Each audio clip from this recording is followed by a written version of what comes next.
So I thought it would be great to start off by you talking a little bit about, I suppose, your history, your life experiences, and what led you in particular down the route of wanting to support women in emerging markets or emerging economies, and looking also at that whole issue of women and girls' education and so on.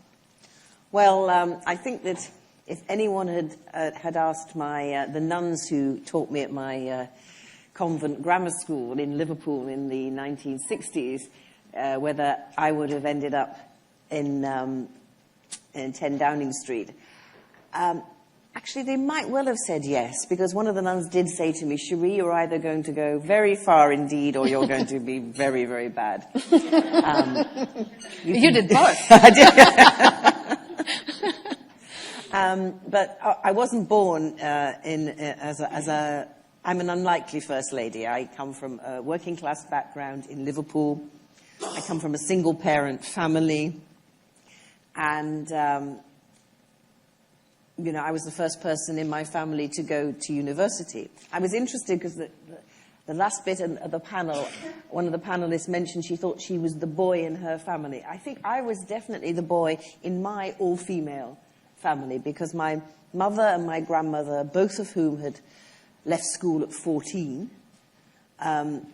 invested all their hopes and their sadness that they weren't able to complete their education into ensuring that my sister and I got the opportunities that they didn't.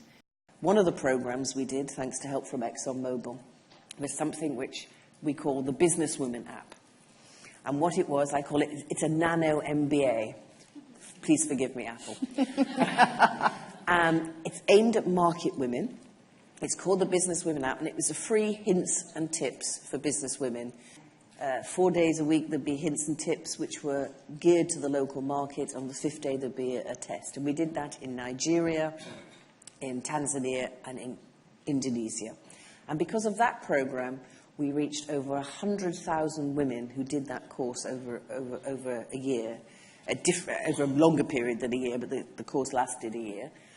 And we actually also reached 20,000 men who were not ashamed to use a Businesswoman app. And we went to Michigan State University, and they analysed what the results were from that. And again, they found, over 90% of the women found it useful. 80% of them had found a new idea that had helped them expand their business. One example was a lady from Nigeria, for example. She was a teacher, but she had a side business of a poultry business, and she was about to retire, so she was going to have to rely on this as her income.